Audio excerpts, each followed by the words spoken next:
Hi friends, thanks so much for joining me today. I wanted to start something kind of different so that we could have some more video components to my content. So here we go. I am going to talk to you today from my kitchen table with my cup of coffee, and I just want to sit here and let you know about why it's important that we are not stopping ourselves and stopping ourselves from hitting like goals we want to hit, achieving dreams, and that we're really like filling our cups as moms, because so many times we just ignore how we're feeling and ignore our needs, and then that comes out in like anger and frustration and resentment, and we can do better.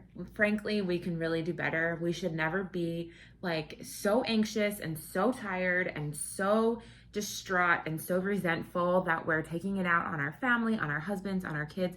We really need to learn how to communicate better with our kids, our family, our needs, what we are expecting of people. Like, it all comes down to that like core communication and figuring out what exactly we do need in those moments of frustration and exhaustion and anxiety. And I remember when I stayed home with the kids, I was so anxious, a lot, because I was home alone and I was worried that we were going, like, if something happened to me, something, my kids wouldn't be okay. And if, something had happened. I don't know. It was kind of silly looking back on it, but it was a real fear. And I know that other moms have felt that way because I've seen things online of other moms feeling that way that I resonated with at the time. So, you don't have to feel that way. You can lower your anxiety and lower your stress levels by simply taking steps that make you feel good and make you feel better about life in general, and taking care of yourself and filling your cup. I remember I would always say, like, before I learned this skill of lowering stress levels, I would always like kind of yell and actually feel the feelings of yelling and stress and that fight or flight. And I learned how to reprimand my children without feeling that like the fight or flight feelings where your heart starts racing and you actually physically get mad. I don't get really mad anymore when I feel that way. What I do is I just feel like I just reprimand, and I give the, I give the punishment and let them know, this is not okay and you're in trouble. But I don't like physically feel angry, which allows me to keep my stress levels low and not feel that fight or flight. It helps you like take the pressure off your adrenals. So learning how to like manage your stress as a mom is really important. And we don't even realize how much stress we're under and how much pressure we're under until it just like goes to the top and we're just freaking out for no reason, or we're just like snippy and have an attitude about things, and we just can't get like over that. So it's really important that we're keeping those stress levels low, and there's so many things that you can do to keep them low. And knowing what that is for you is good. So I definitely suggest that in order to figure out what makes you less stressed and what you enjoy, is just to go out and try different things. I love taking bubble baths. I love them. I don't take a lot of them now because I don't have a lot of time to take them, but I should really start taking them because they do very much calm me down. I feel so much better after. And I know that like once I build upon that, those self-care things, I start to feel mentally better and less on edge. So like a bubble bath, for example, for me, going to get massages, going to like just window shop, or just being in an area where I like to see new, bright, like fun things. I love going to the grocery store.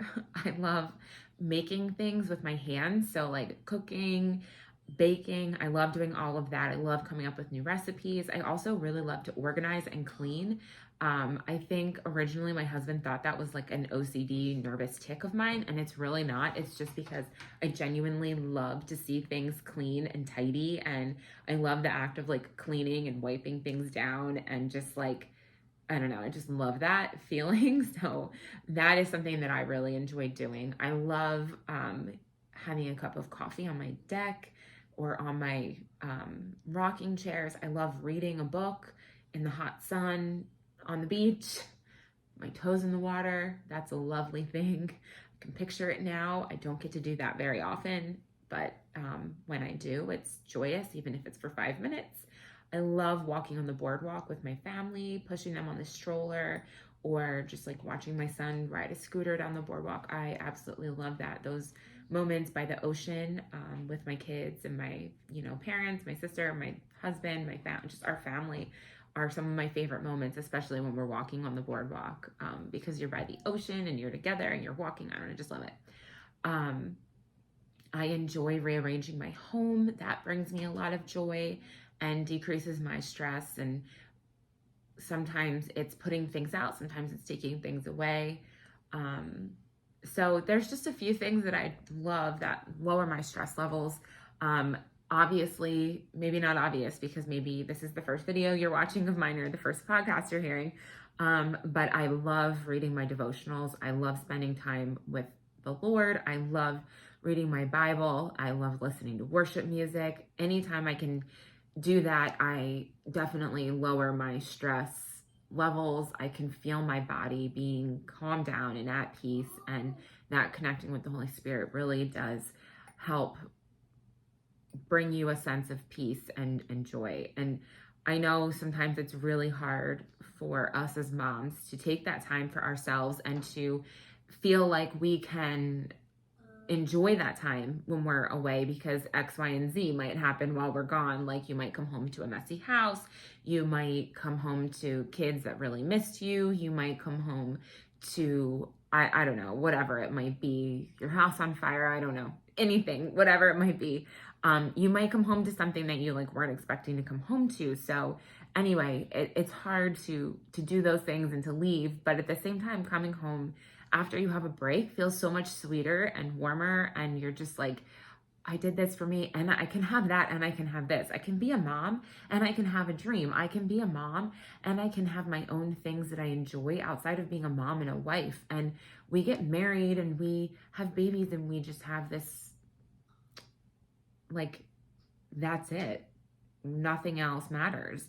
And obviously, nothing matters more than your children. I mean, my kids are my greatest blessing, and that's my favorite part of my life is being a mom. But at the same time, I wouldn't tell my kids that they couldn't have hobbies because I have to be the center of their world, and I don't want to be the center of their world. I want them to be able to go out and live their life and have fun. And I want to teach my girls that they can do that too, that they can have hobbies and things that they enjoy and things that they love, and they can also be a mom. And I want to teach my son that his wife can do the same, and that that's totally okay.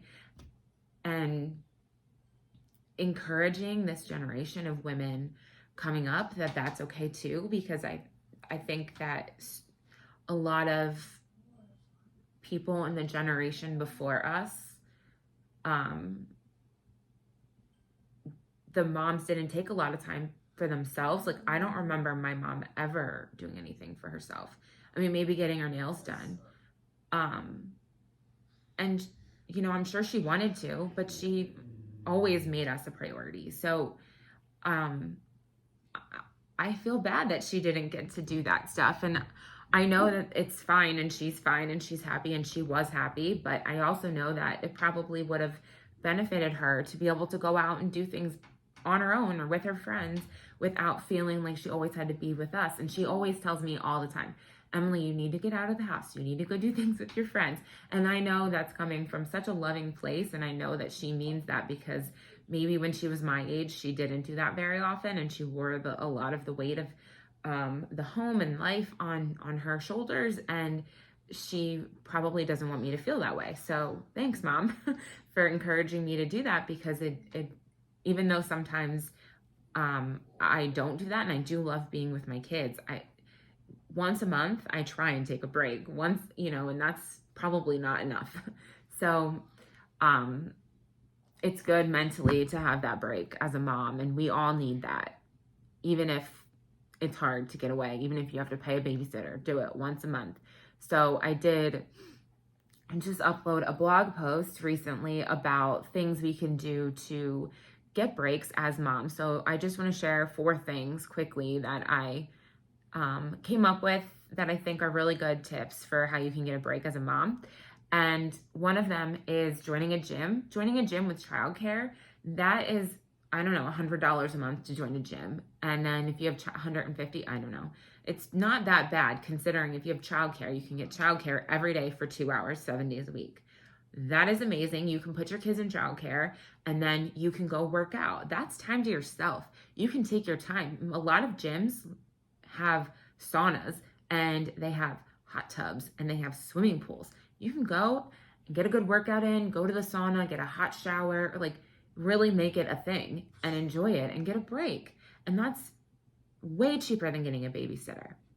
Another thing you can do is taking time at the end of the day to decompress, to read a book, to journal out your thoughts, to sit in the quiet of your home and just say, thank you, God, for another beautiful day. Thank you for this home. Thank you for my family. Thank you for this life. I love it and I appreciate it. And I just need some time to sit here and decompress and chill out and do whatever that looks like for you at the end of the day. If that looks like journaling, then that's great. If that looks like reading a book, that's great. If that looks like going to like your bathroom for an hour and taking a bubble bath, that's great. If that looks like watching Netflix, whatever it is for you, you get the point. Go do that.